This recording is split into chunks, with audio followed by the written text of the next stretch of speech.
Welcome, Pisces. Happy Halloween. I will be linking the moon sign readings down below when they're up, so you can check out your moon sign. Eight of Flames. Wow. You're lit. Ooh, you're lit. Something is expanding for you. And it's of the light. It's creation. This is connected to your within. It's connected within. This is connected to a wish. A wish is coming true, Pisces. I can see the wheel within this Eight of Flames. I can see the wheel turning. May even be vacation. Seven of Chalices. This has to do with what's in the cup, and look at that.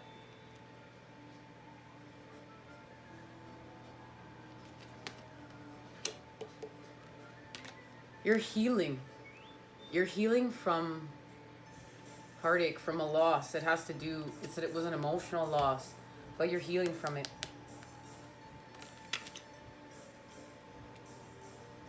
You're creating love.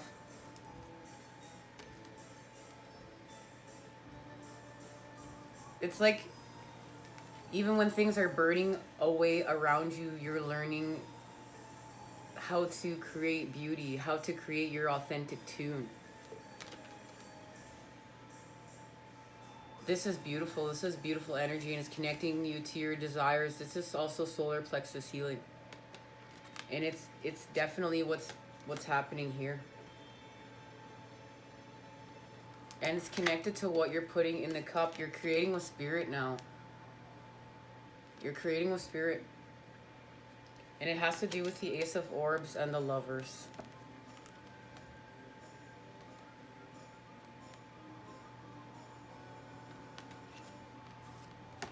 That's that dolphin energy.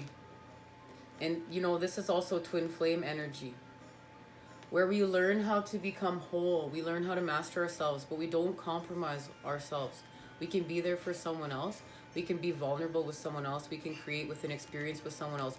But we're not compromising ourselves. We're not in self-harm here. And that is allowing you chakra healing. Confirmation for my Biscuit Boo right there. Thank you, Biscuit Boo. And this is, these three cards are all connected.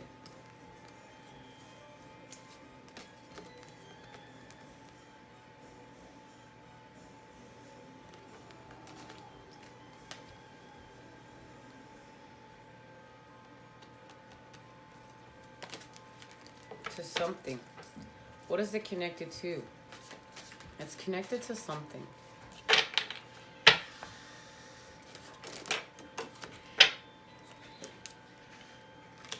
The stability of the light, grounding the light here with the Four of Crystals and alchemy, with the Ace of Flames and the Six of Flames. So this has everything to do with what you're doing with the wand while you're healing. How are you directing that wand while you're healing? And these are thoughts with intention that are now lit action. And it has everything to do with your alchemy and guidance.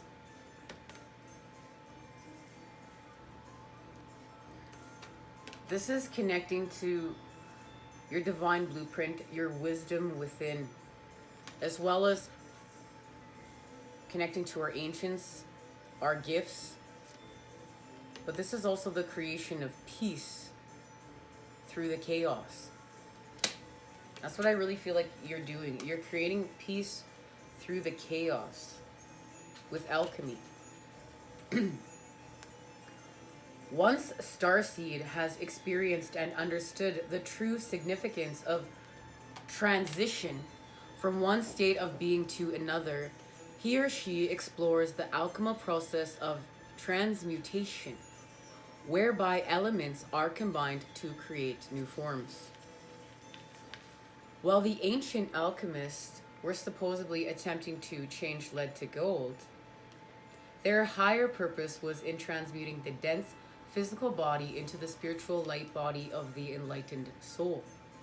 The alchemy key employs the magical process of glass blowing, where the four primary earth elements of air, the breath of the glass blower, water, dripped from above to cool the glass, fire, melting the glass, and earth, that silicates, that melted form glass, are combined to create the new form, a beautiful blown glass sphere. Let us not forget that the consciousness of the artist, the focused intent is the primal ingredient in this process of transmutation. The alchemy key is rich in meanings, and these meanings can be interpreted at many levels. On one hand, it's about blending different elements with patience and skill. On the other, it speaks of balancing aspects of our lives in order to move forward. For some, it's a key to spiritual healing, building from the previous key of death versus immortality, and how we learn from our grief and our fear when we embrace our own infinity. Words associated with this key are chemistry, temperance, mixing, blending, combining, merging, experimentation, and synthesis. What elements can I bring together to create a new perspective? How do I balance various aspects to bring harmony into my life? What is the right blend or ingredient for the situation at hand? Do I have patience to keep working until I find the solution? What is my vision for what I'm trying to create, and how do I achieve it? Do I have balance in my heart, soul, and mind? Do I have balance in my heart, soul, and mind? And this is connected to that Scorpion new moon, and definitely death and rebirth. And that's the card before this. That's also why you're connecting to the ancients here.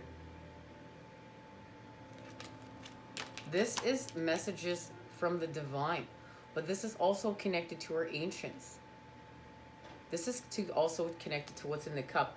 And you're putting light flame to the cup, and that's creation. And this has everything to do. You're manifesting your peace here with the Three of Flames and the Four of Orbs. You're manifesting your peace. And it's connected to a wish. It's connected to a wish.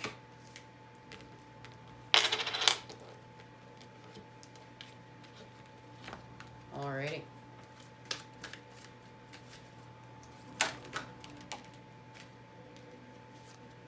Werewolf.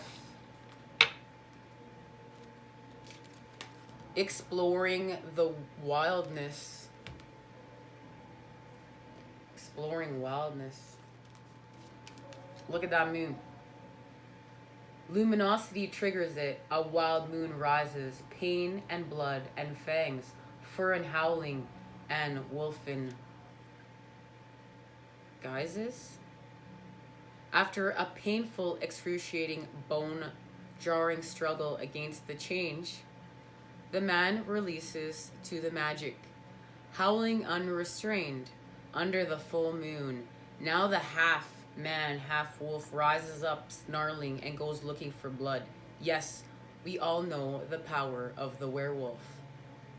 After the end of the European witch trials, an intense interest in the werewolf developed in folklore tales and evolved to become the stuff of horror stories. Fairly consistently since then, the wolfman or lichen has featured regularly in tales both oral and written. Of course, during the last 100 years, there have been many hugely popular movies, even the Twilight Saga.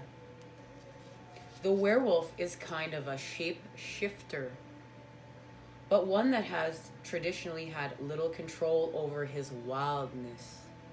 In a way, an inner battle between civilization and wild animal nature fights inside the one body. The vitality, strength, and freedom of the animal versus the reason. Control and intellect of the man. Which one, though, is the dominant force? What is the healthy balance between our animal nature, one that is wild, free, and connected to nature, and our radically civilized humanness separate from or dominant over nature. The werewolf asks us to consider this balance and to dive deep into our own ideas of wildness, independence, and custodianship of the planet. When is the last time you spent all day outside? When is the last time you threw your head back and howled at the moon? Do you quash the vitality and curiosity of your body and mind by sitting all day in front of a computer? The werewolf challenges you to weave a balance between nature and your own nature. Wow. That's some powerful stuff. And this, we're going to need strength to do so. And there's the strength with the Master of Crystals. And that's to deal with what's in the cup. But this is all about balance, achieving balance. There's so much balance achieved through this experience. The Two of Crystals and the Two of Flames. Now yin and yang is in flow. Two flames lit, mastering ourselves. There's a connection made to the cosmos with the Sage of Crystals, and there it is. This is the Sage of Crystals. This means you're on your spiritual quest. You're manifesting the Pentacles energy, your abundance, and your abundance is connected to the 10. And look at how beautiful this reading is. And there is your transition. And it's back to connection. This is back to connection. This is a beautiful reading. I want to thank you for joining me, Pisces. I'll see you at the Halloween reading. Take care, everyone.